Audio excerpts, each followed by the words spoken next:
Wrong bottle. Whoa. Hey. Welcome to TK and Drinks, everybody. How y'all doing? Appreciate you joining up tonight. Even though nobody's here yet on the live, we will be doing a big old live interview today. And I'm excited about that. So, good to see y'all when y'all start showing up. Oh, looks like we got one cat already. What's up, Northeast Kingdoms? Glad you could join us tonight.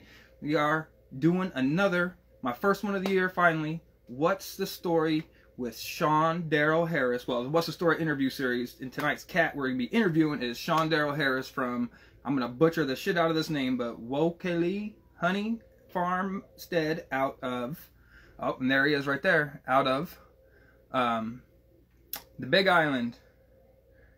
Yes, viewing request to join, accepting, going live things.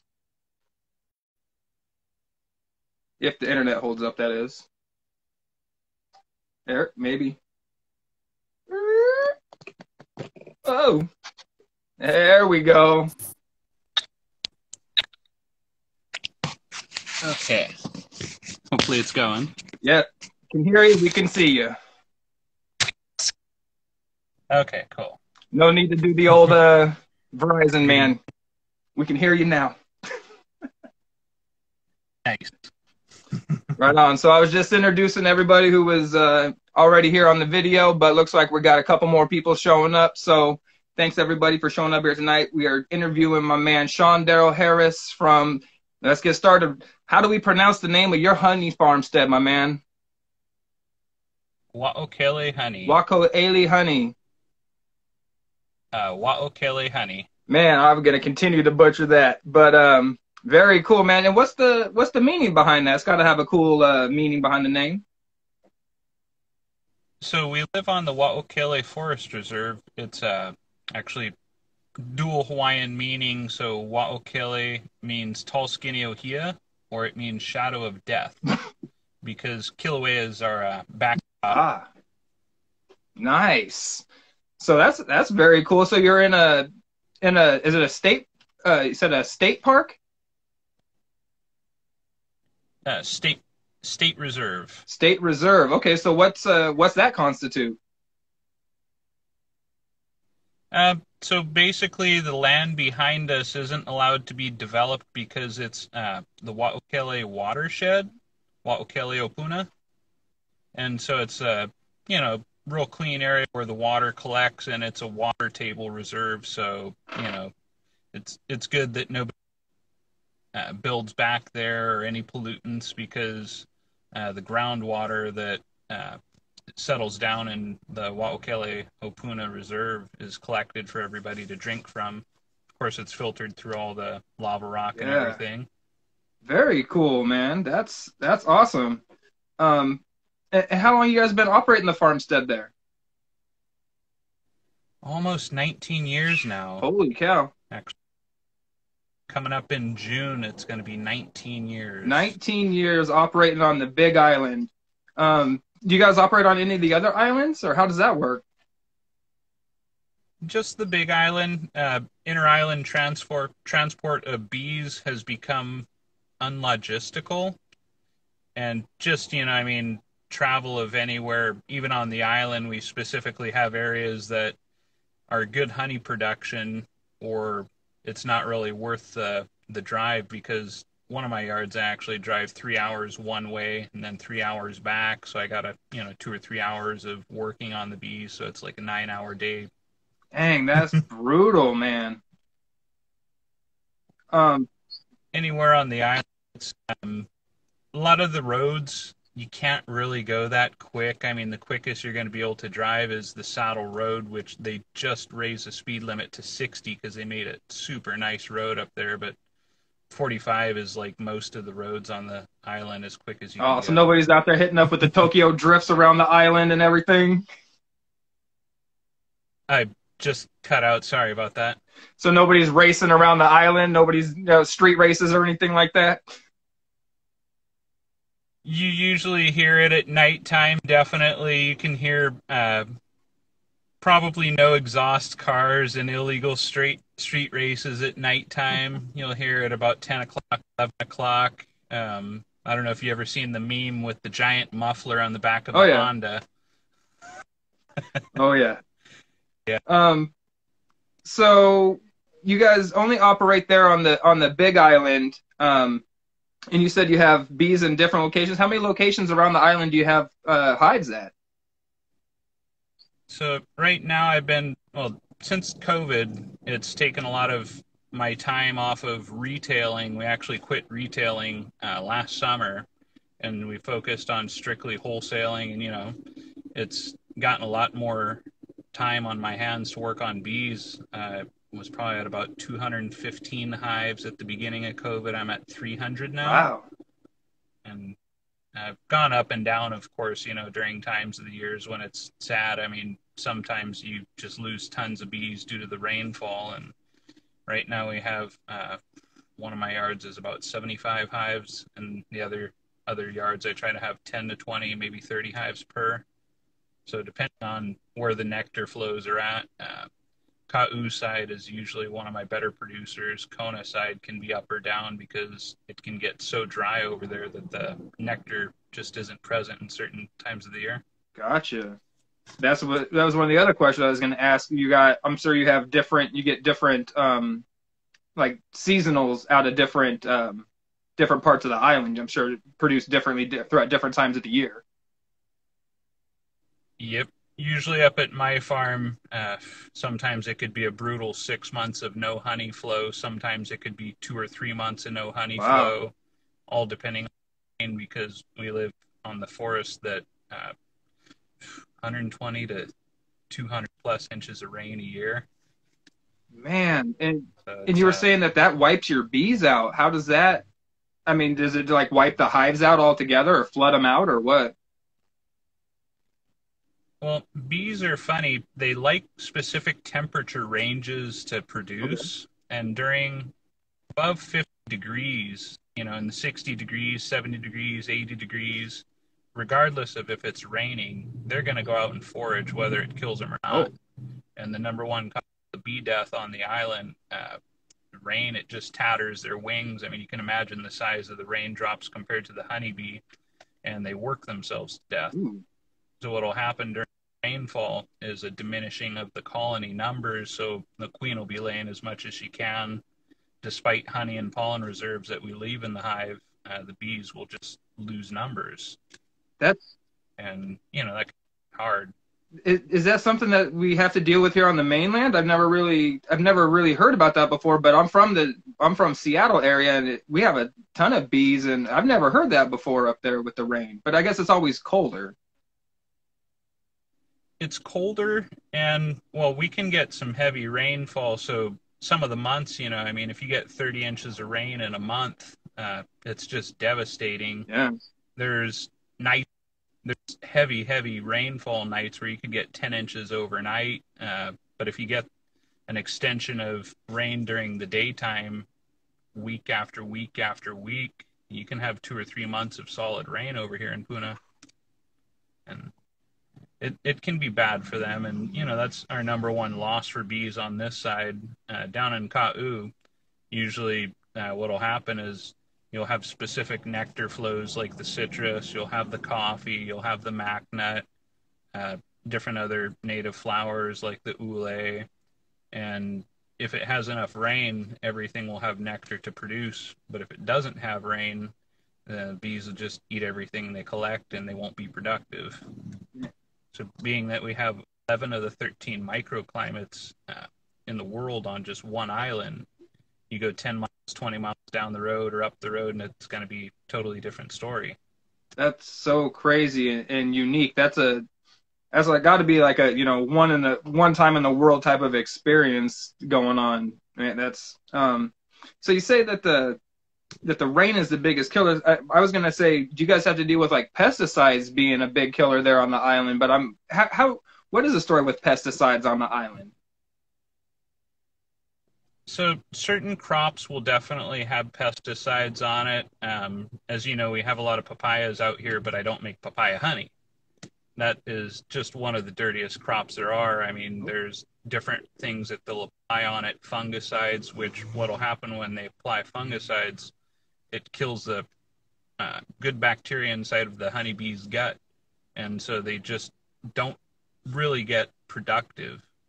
They'll have food, they'll have pollen, they'll have nectar, but they just won't have a good digestion or metabolism, and they're just lazy. Oh, that's definitely not good at all.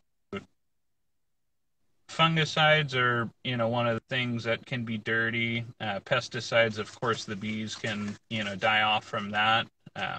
Coffee, it's one of those touchy crops that I have to work with farmers that have good practices, because there's coffee berry borer, which is in the last few years introduced out here. They say that it come out on seasonal migratory pickers' shoes because the eggs can get lodged inside of the dirt, inside of the tread of shoe. And so if you're coming from Guatemala or Central America and you're picking coffee and you're doing it as a seasonal trade, I don't know if you've ever seen how small the coffee beans are on the trees. They're not much larger than the coffee beans in the bag. And just a ton of work. You have to take a hook and you have to hook it over the tree, bend it down, and you pick everything. When you pick about 100 pounds of beans, after processing and everything, drying, you'll end up with about 5 pounds or so, maybe 10 pounds if it's a good crop. And coffee farmers nowadays lose even more of that due to the coffee berry borer chewing, making beans imperfect. And then when you have imperfect beans, they unevenly ripen and they just don't taste right. They're bitter. Man. So it's a big timing thing on that. You don't want to be exposed to any pesticides, and the farmers that I work with use bacteria to spray them. And so if they spray the bacteria when the bees are present, it will kill them. But that's the juggle, is you have to put the bees there for the pollination of the flower, because after the flower is done being pollinated and they spray the bacteria on the plants, it can still kill the honeybee. Right.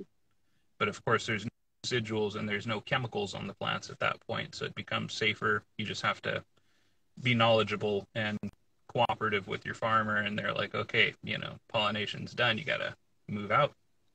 Gotcha. Well, that's very interesting. About, they figured that they were coming in, the beetles or the borers were coming in, the eggs were coming in the soil on the boots from the migrant workers. Yep. Man, they have to hire cheap labor because not having machines picking, because the terrain where they pick all the coffee isn't perfect. So you look at, coffee farms in South America or even in Kauai, the coffee farms are picked by machines. And so the machines will go through and pick, and the coffee can be sold at a lot cheaper price and they have more volume. But the terrain on the island isn't suitable for it. There's just too much hills and slopes and imperfect terrain to actually bring in machines to pick. Yeah.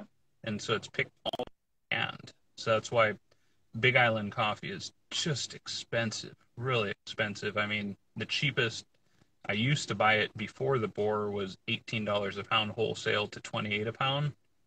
My coffee farmers now, if I'm lucky, $28 a pound. Usually they'll go up into $50 a pound wholesale or more.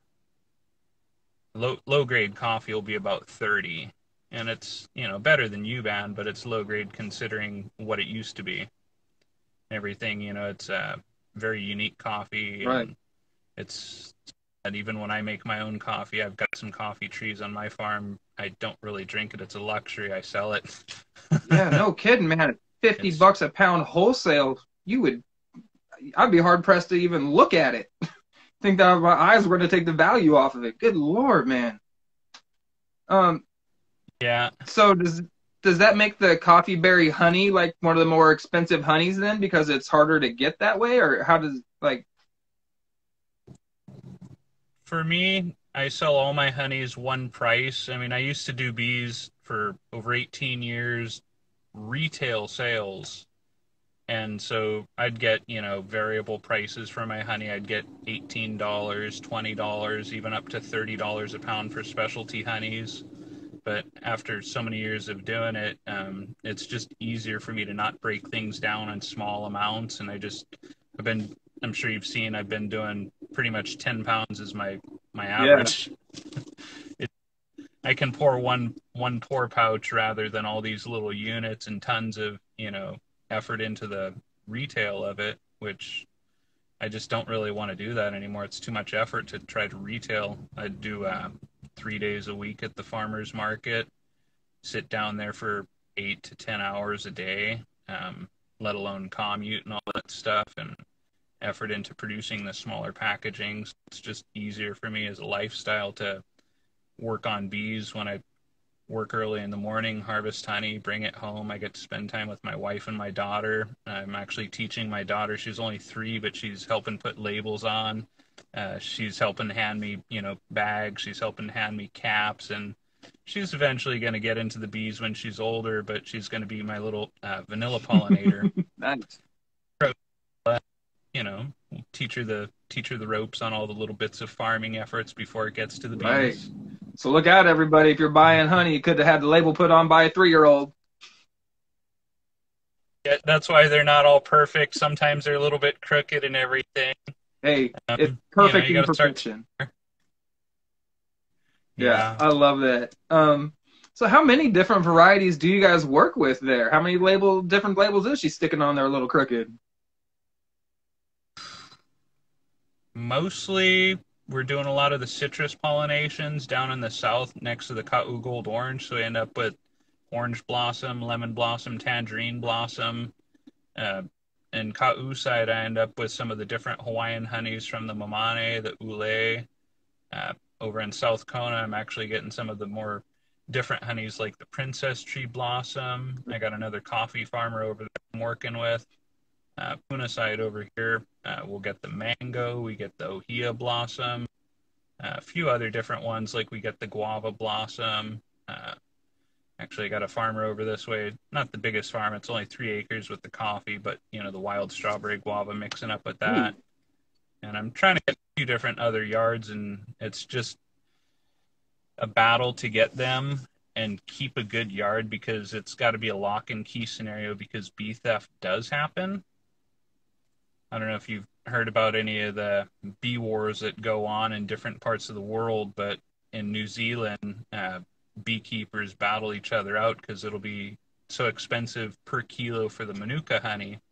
But out here, it's more so large beekeepers that want large areas to themselves. They don't want tons of these small guys taking up their nectar flow, is what they say. So I've even been squashed out of areas where one of my coconut yards where I'd put bees down at, that's why I don't really have the biggest of production anymore. Last year I made some, but it's not my prime area where I really want it to be.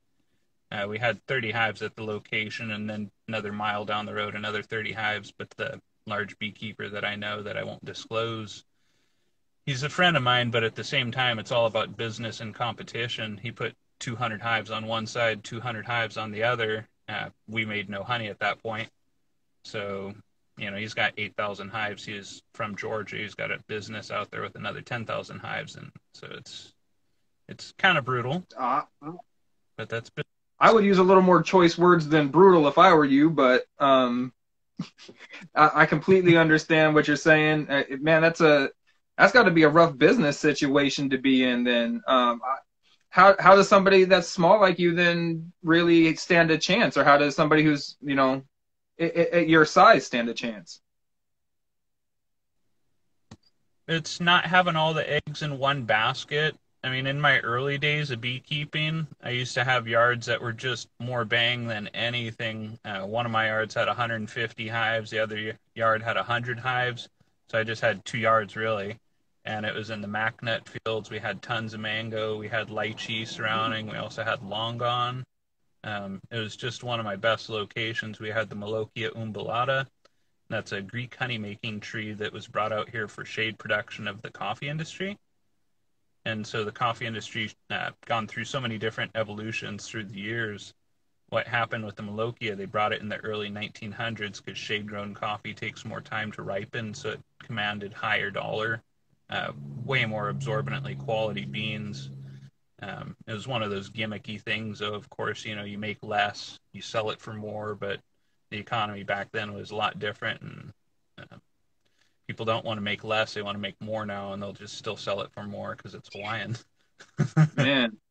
So I lost really big on those 2 yards just due to the squashing factor. Got squashed out from a couple of those big guys. There's one of the big guys that used to be down there, and then the Varroa might come in, and Varroa mite was a game changer because all the beekeepers, they weren't used to Varroa mites. I wasn't used to either, but they had been doing it 20 or 30 years, and I'd been doing it 2 or 3 years, so I just kind of evolved with the game. We used formic acid, and we used different things like thymol and organic practices to keep the mites down.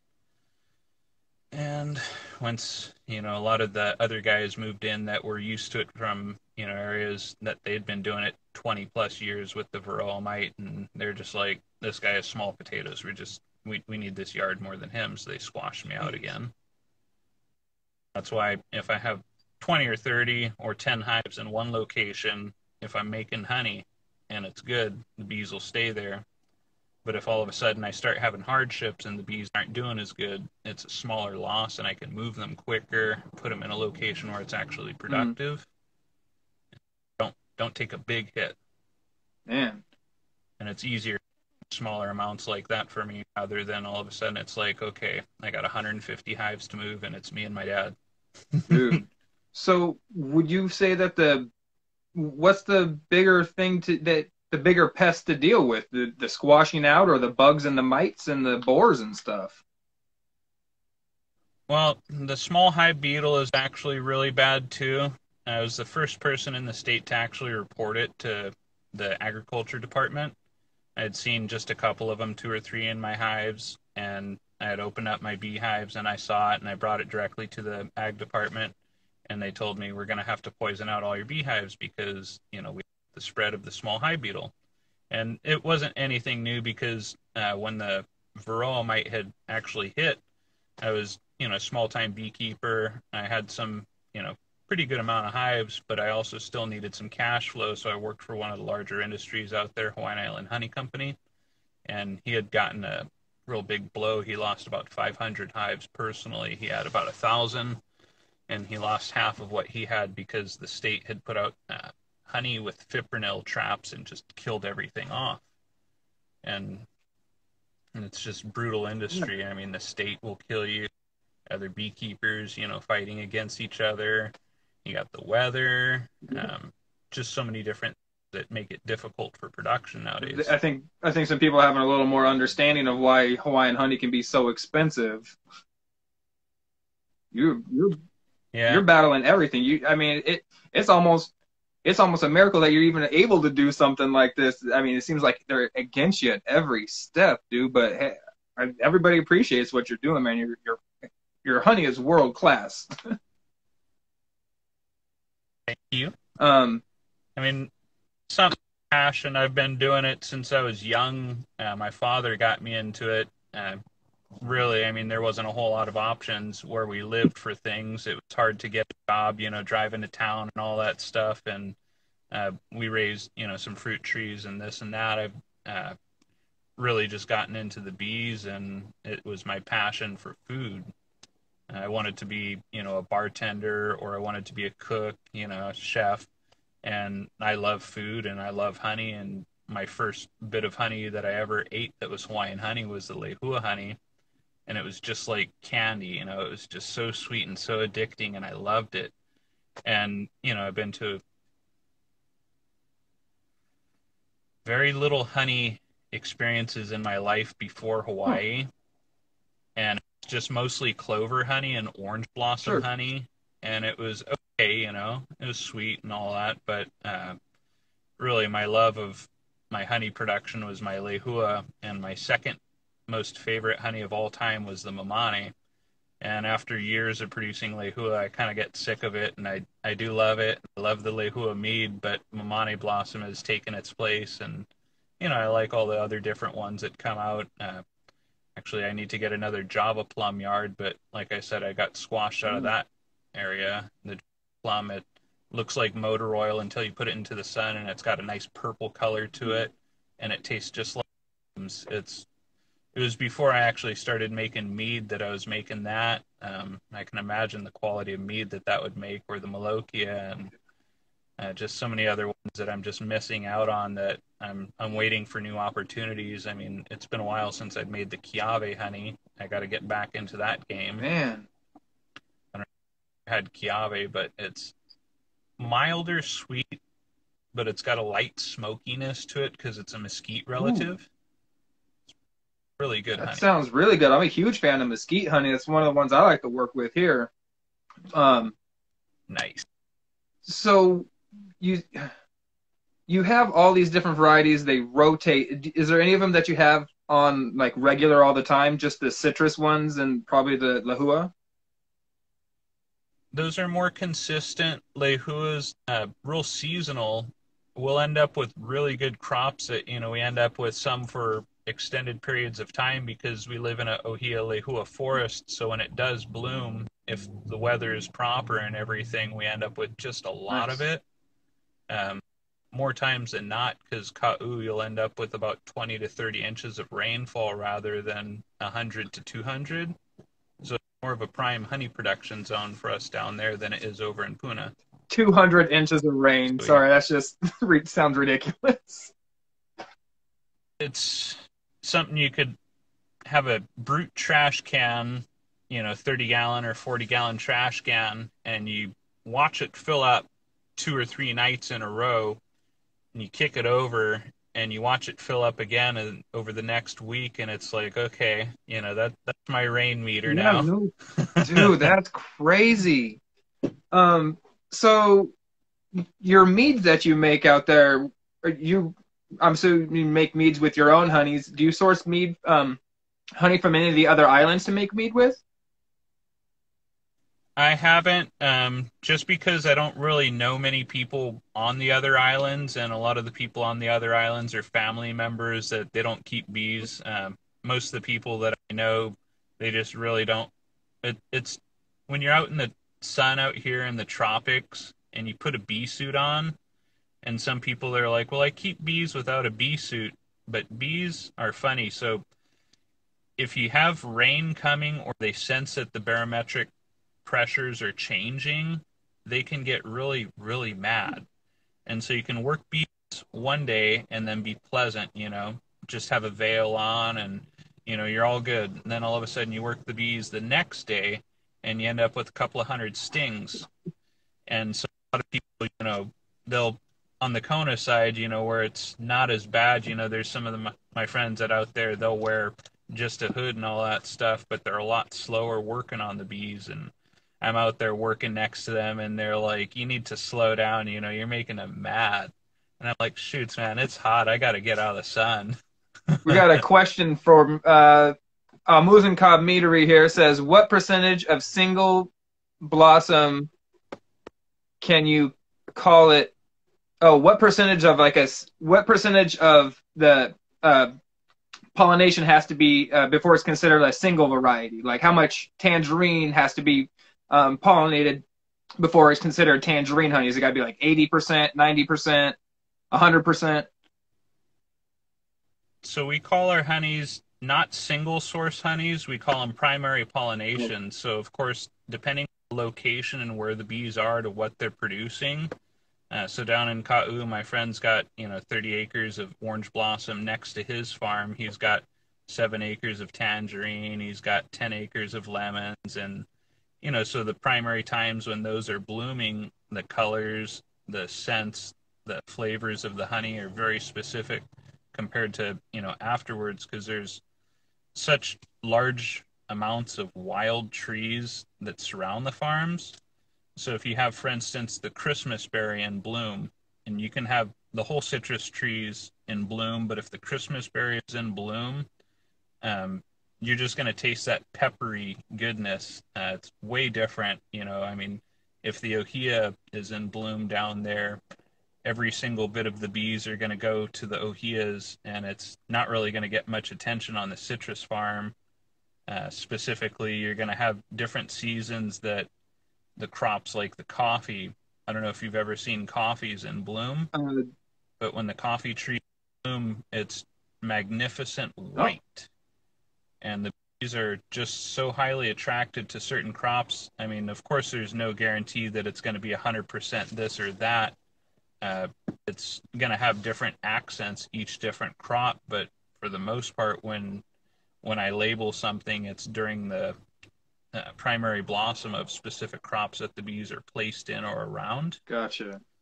So, for instance, princess trees, it's something that's an invasive tree that grows over in Kona. So when the coffee farm isn't in bloom, it's particular time of the year, the trees are just purple with flowers. It's got a very specific flavor to it. It's got, one person said that it tastes like rose water. Ooh. I say it has a rose accent, and it's got fruity apricot notes to it as well. So it's mostly my judgment with the flavor, with the color of the comb, the color of the honey, with what I personally would call it. It's not like anything is tested or anything. They're not single source honeys. They're primary blossoms. Got you.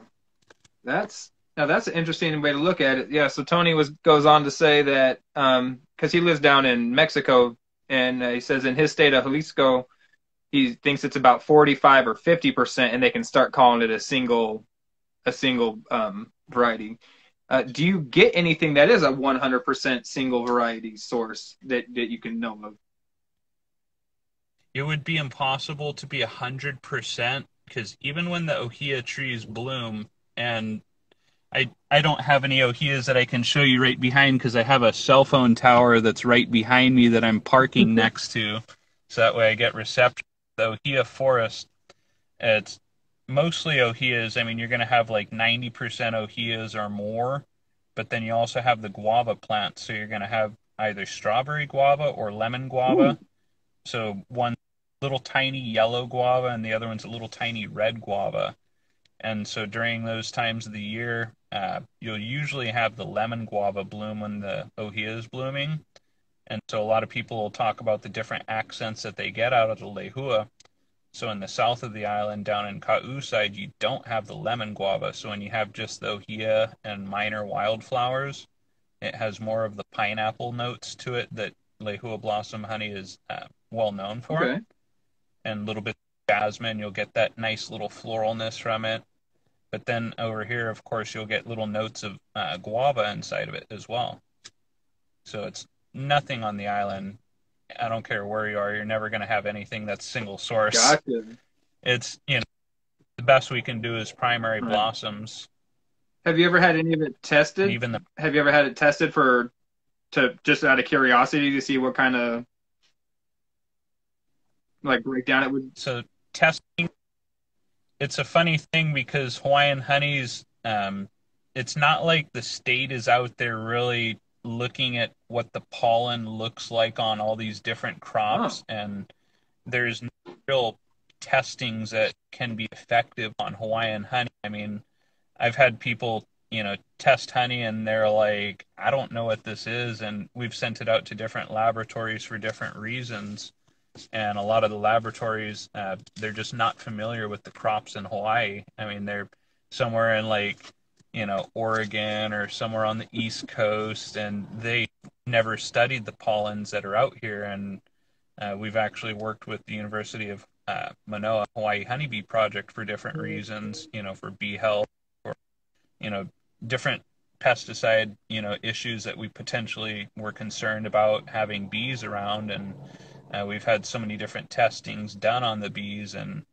even those guys, they're just astounded. They're like, one guy they sent the honey out to, they're like, there's soy inside of the honey. And we're like, no, there's no soy. I mean, you get some people growing soy, but in the areas where the bees were, there's zero soy.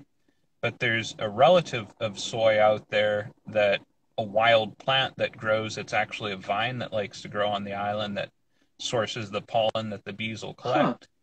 So you'll have some trees that produce lots of nectar and some that produce lots of pollen. So like the ohia tree, when the bees collect on it, the flower, you can pick the flower and you can shake it into your hand, and just a puddle of water clear nectar. And the bees, you look at them and they collect a little tiny bit of pollen, but even the university, they say that the pollen is so insignificant in the digestibility for the bees that mostly they won't even Oh, collect it.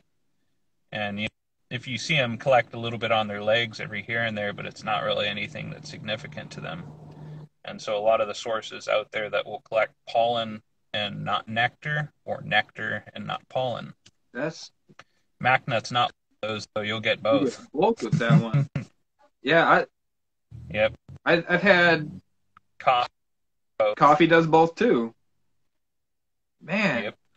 is there a difference in the honey product or the volumes of the honey they produce from one to the other or both?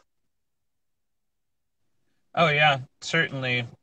Macnut is one of the substantially larger crops, but it's also a fickle crop, so it's temperature ranges that it actually likes to produce in. And so some years you'll actually get it produce a lot during the rainy season because the temperature is perfect for it to produce. And then sometimes it'll be dry. And when you usually have drier winters, what happens is the cloud cover that isn't there doesn't hold in the heat, so you end up with a cooler temperature, so you end up with less flower production sometimes. Okay. Mac usually is one of our bigger productions. Christmas berry is just huge. It's a Oh, weed. It grows wild, and the locals hate the stuff. And a lot of the time, locals, they don't want to buy the Christmas berry honey just because they're tired of cutting it off their land because it grows back so oh, invasively. And they're just like, I don't support that honey. I don't like that tree. And um, a lot of the locals like the lehua honey just because it's one of the original plants that when the lava comes down and it resurfaces the Ina, it's one of the first trees to come back. gotcha. Very tough. Yeah, there's a story, a couple stories about the lahua tree, isn't there? I can't remember exactly what it is, but it was pretty darn interesting. I'll have to look it up. I'm sure you know what I'm talking about.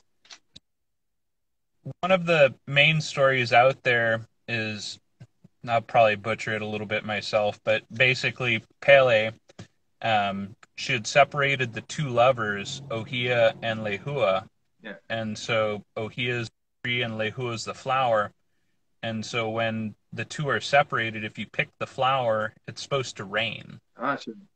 So that's why they say to not pick the Ohia Lehua So you flower. bring on the rain. And my wife, Hawaiian, if she listened to me, she'd probably be smacking her head. Yeah, hey, I think I would have said about the exact same thing, but dude, that's such a you sound like you're such a cool like vibe area. Like everybody around you sounds like they're really cool into the farmstead. So what else you guys got going on at the farmstead there, just besides honey? You guys do vanilla beans, you were saying, right? Yep. We actually have grown vanilla vines for quite a number of years, but since my wife stepped into the situation, things have gotten a little bit easier. She's helping to, redirect my life and, not just the bees. She's out there doing a lot of different things that help out the farm. She's our little vanilla bee Yeah. pollinator, and because all vanilla bean flowers have to be hand pollinated, and after we found out after about 5 years of her pollinating, we're like, okay, she's doing good. Vanilla quality is, very up there. So we've started to expand. The last couple of years, I haven't had much vanilla come in from my farm because we've just, as soon as the vines produce anything, we're cutting it and putting new ones in the Huh. ground. And I'm trying to expand to maybe 200 or 300 plants, keep her busy. And And so how many flowers are on a vine? I mean, how many? What are we talking here? Like, you can end up with we actually had a really really slow year last year because like I said we were butchering the vines and everything, so I ended up with probably about 40 flowers, oh, not okay. much. A couple of years before, 2 years before, we had about 300 flowers. So I mean, per vine you can end up with 50 to 100 to 200 flowers per vine, variable size beans, sometimes smaller, sometimes larger. um, I'm hoping on trying to get, if we could get a couple of 100 pounds of vanillas off of them, I would be just thrilled. Doing some And it's 3 to 5 years that it'll take for them to actually produce. So, you know, as soon as I cut that plant back, and it takes a little while for it to get back to business and everything, and the new ones, it's going to take them a few years to get to business. Right. Yeah. So and just doing some quick math here, you're talking, you say get 300 plants. That's like roughly, you know, 4,000 to 6,000 flowers potentially. It's going to be tons of flowers, and if she pollinates, you know, a few hundred in a day, I mean, I'm sure we're going to miss some of them. I mean, it's better to have more than less flowering, because whatever she can pollinate, whatever my father or me and my daughter, between us all, if we can end up pollinating a couple of hundred flowers, you know, off of it in a season and get it, you know, 2 or 3 seasons, I mean, because it'll flower, you know, for a few weeks and then not flower and then flower a few weeks later. Okay. And you know, I mean, if we end up with, you know, decent crops off of it, and then of course everybody will, you know, have nice Hawaiian vanilla. I've been actually doing a few other different things. We got some cloves. One of my trees I grew for about 20 years, and it's tiny little clove buds that you got to pick off the tree, slow dry it in the dehumidifier, but it smells like bubble gum when they're fresh picked. The cloves themselves, I've used them fresh after drying it. They have eugenol inside of it, which eugenol is antiviral, antimicrobial, antiseptic, but potentially it wouldn't be the best for mead production with the eugenol in it. I've done some experiments now, and so what we like to do is I'll extract the eugenol out with food grade alcohol, like 190 proof, and then I take that and then I dry the clove buds afterwards. I call them clove buds because they haven't flowered yet.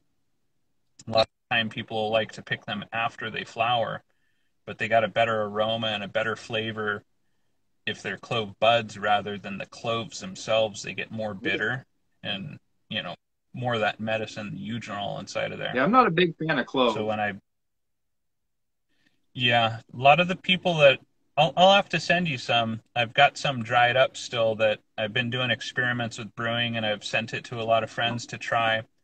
And it's far less harsh. It has more of the floral aromatic, so when you smell it afterwards, it doesn't have that bite that normal cloves do. Most of the eugenol has been extracted out of it, and it's just a nice floral scented clove. It's a lot lighter than any traditional clove. I would say that more so it's a byproduct of the medicine production, but it's also a wonderful product to brew with. Yeah, that sounds wonderful. I'm down to give anything a shot at least once, man. That's freaking awesome. Buddy of mine, I think it was 2 ounces or so that I sent him, and he soaked it inside the Christmas berry, because Christmas berry got a light little peppery spice to it. Soaked it in the Christmas berry for a couple of weeks and removed them afterwards, and then used that for brewing.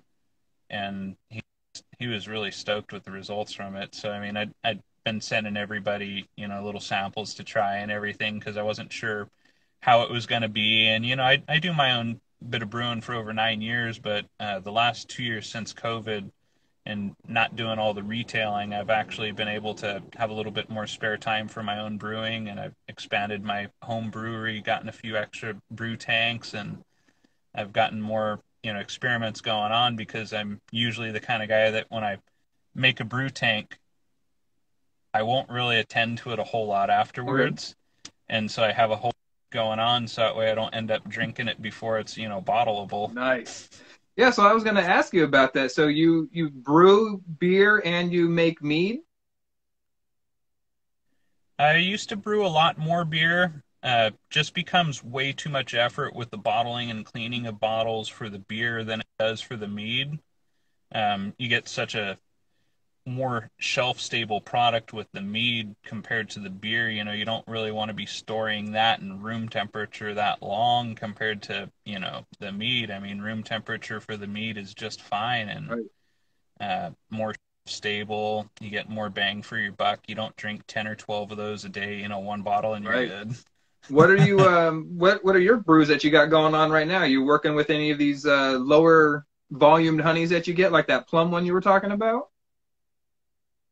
I haven't had that in about 5 years, the plum honey, or the Yeah. Um, I've been brewing for 9 years, but mostly what I would brew with when I get my big harvest in, I'll brew with what I have the most of because a lot of the smaller selections, it's more of that fancy stuff that back in the day I'd stick it inside a little 2 ounce bear. I sold 2 ounce bear for $3 or $4. Of course, I'm making really good money off of it.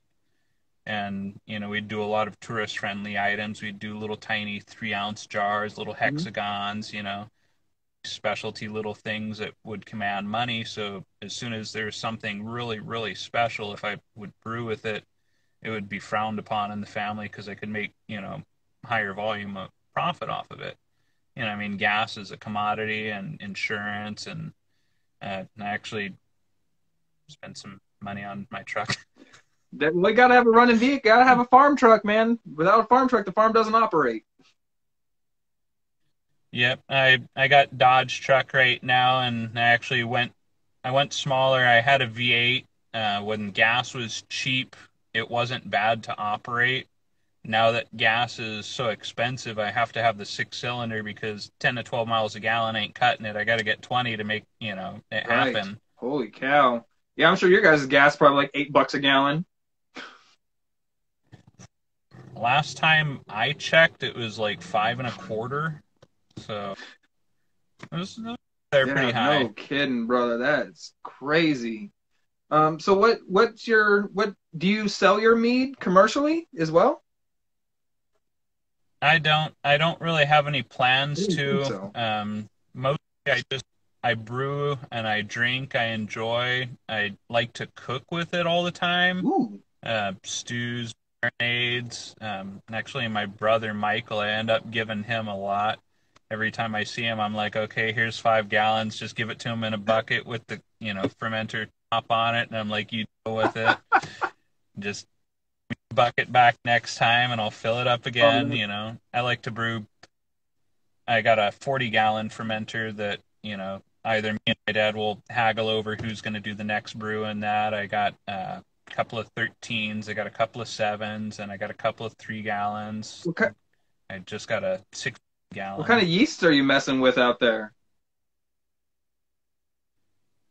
Used to be more generic back in the day before the internet world. When I started getting into the internet, just being with the bees. I mean, for that many years, a lot of the times when I first got out of high school, I would work my bees, and then I would also work for a commercial honey company that had 1,000 hives.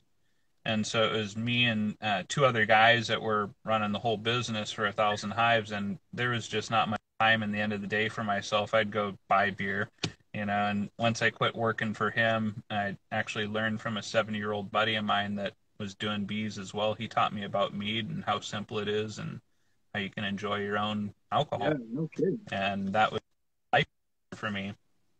Um, I like to use a lot different yeasts than I used to back then. I do like KV116. I do Premier QV. I do different Red Star champagne yeasts and different things like that. Just your classics. Actually, my dad, he likes to go big or go home with things. So he's like, instead of buying all these small little packages, just buy the 500 gram one, right? Right.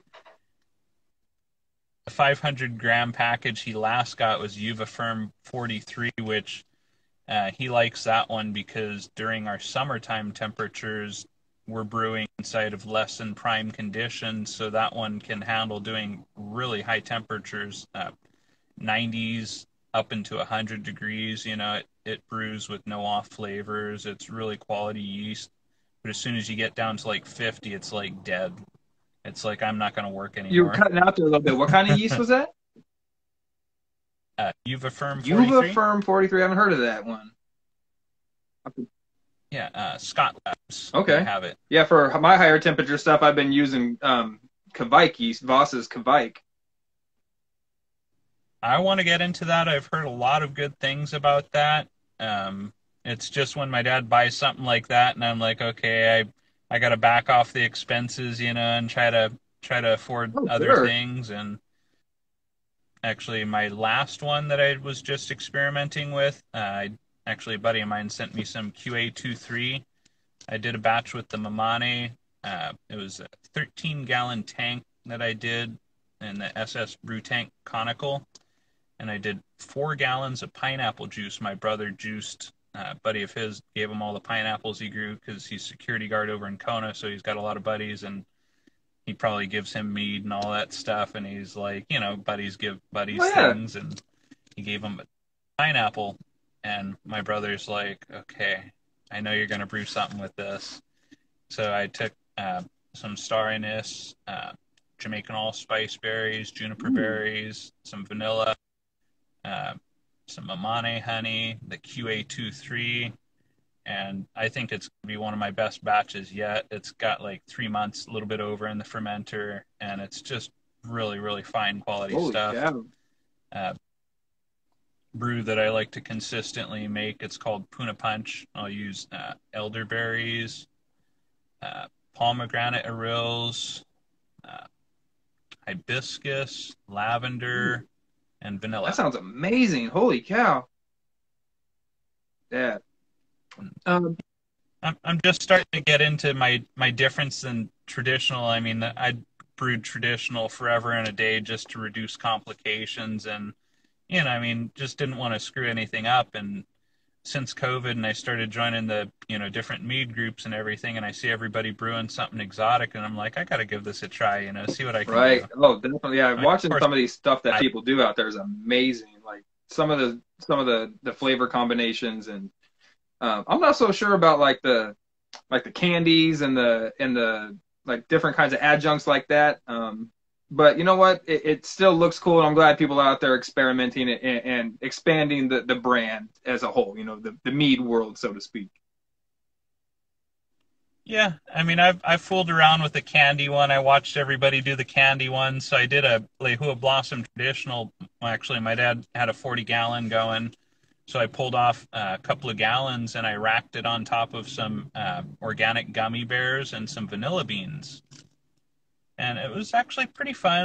Because candy is tasty and everything, and I know that there's people that are like, you're ruining the mead, and I'm like, but it's just a couple of gallons, and it was just for fun. Oh, sure. Yeah, hey, to each his own, man. There's no wrong way to do your mead. It's if it makes you happy and it tastes good, that's all that really matters in the end.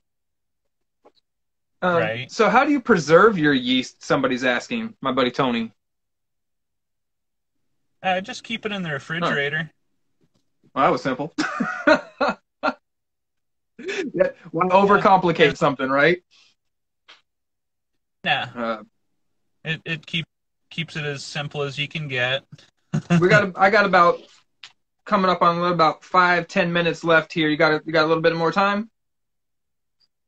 Automatic, definitely. Awesome. One more question I definitely wanted to get in was, so with all the adulteration of honey that, corn syrups being passed off as honey and all that stuff, is there anybody out there that, be they from Hawaii or wherever else, that people should avoid buying from? I know you don't want to throw your competition under the bus, but is there anybody who's just like straight up producing not like illegitimate honey that we should avoid?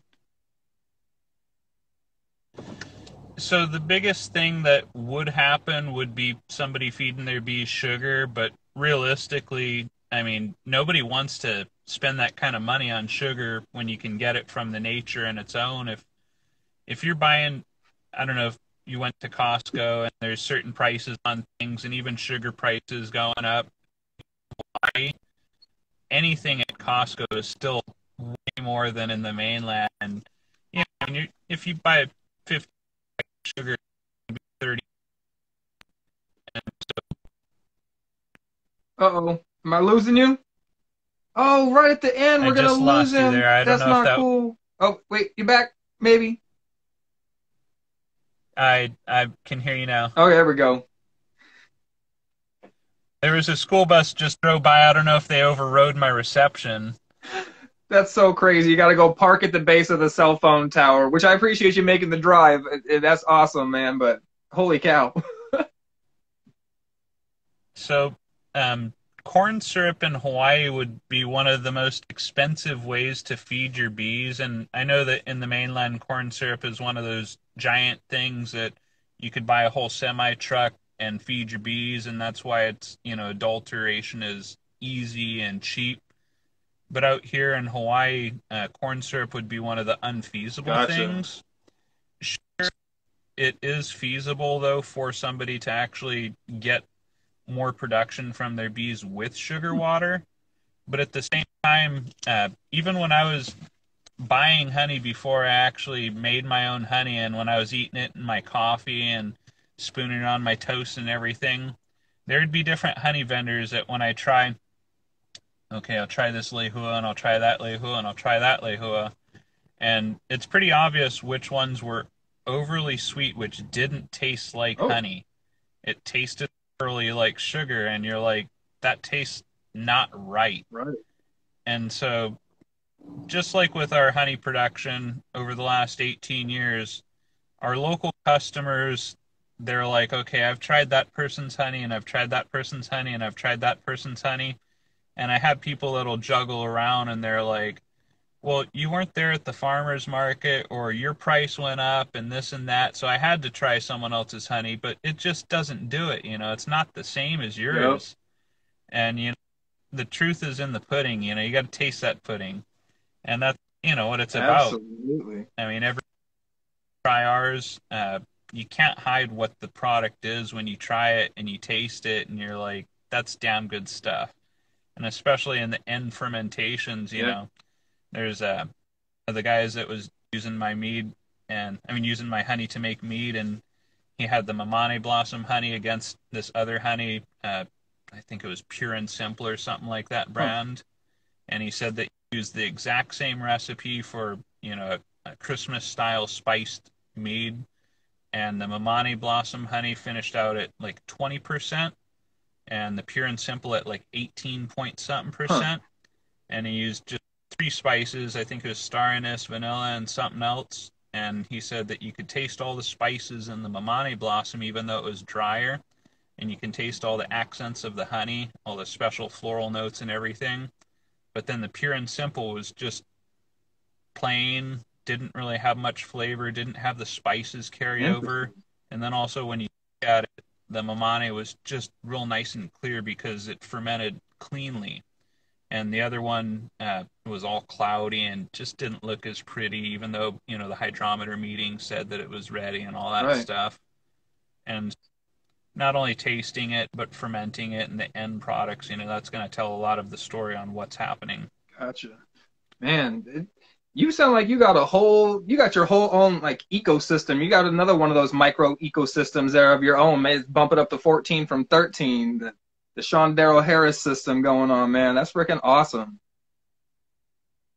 And we're actually this spring I got an order of 60 Ceylon cinnamon trees because I've been growing my cinnamon tree since I was about 15 or 16 years old, and so a lot of time into it, and eventually my dad's like, we need to start harvesting on it. The tree is like 40 foot tall, and we harvest in little sections off it at a time, and Yeah. I'll have to send you that when I harvest. I don't know, it's got to be at least a 30-foot section we got to cut off of the tree, Ooh. but we got to get on because once that cuts down, it's going to take a number of years for it to actually get back to harvesting size again. Right. But everybody that tried our Ceylon cinnamon, it's just like the vanilla. You can get it from all the different parts of the world, and each one is going to be unique. Each one's going to have its own flavor from the mineral content in the ground Right. and all the fertilizers that's been put around it. You're going to have so many different characteristics. Like in Indonesia, you got those giant bats that fertilize it, the fox Yes. bats. Got a lot of character from that. Out here in Puna, it's a lot of lava rock. You have the Pohohoi, which is a smooth character black rock, and underneath that you're going to have blue rock, the world's hardest rock. So it's going to have different mineral content to it. It's not really an organic soil ground because you're not going to have actual real soil out here. 1 to 2 inches is like as much soil as you can get out here in Puna in different areas. Yeah. It just hasn't had the actually build up, Man. and it just gets resurfaced all the time from the lava. So everything that I put around it, from oyster shells, because there's the mine in Hilo, we'll get the seabed, that's all mined up and everything. And when you put the rocks around that, you'll have all the, mineral content from that thing to it. Our chickens, I use blue-green algae that's farmed over in the Kona side to fertilize, banana leaf ash, so every different aspect of what we're using around the trees is going to be different than what someone else is going to use on a different part of the island or in a different country. And I'll send you some of our Ceylon cinnamon and the, um, and the cloves, and let me know what you think of that. Would be awesome, man. Shawn Darryl Harris, honey, cinnamon, vanilla. I mean, I'm sure there's going to be a ton of other stuff in there too. Dude, it was great having you on here today. Would you mind coming back in the future sometime? That would be a pleasure. Definitely. Awesome, my man. Well, thank you so much for being here tonight. I appreciate it. Thank you, everybody else, for viewing and watching. And I will catch you guys all on the next Tuesday live video, my man. So you have a good night, brother, and I will see you next time. You too. Aloha. Uh-oh. All right. Thank you guys for watching. If you are still interested, anybody who's still here, I'm going to go do be on Got Mead Live over on their podcast probably in about 10 minutes. So, y'all, thanks for being here tonight. Love you. Peace.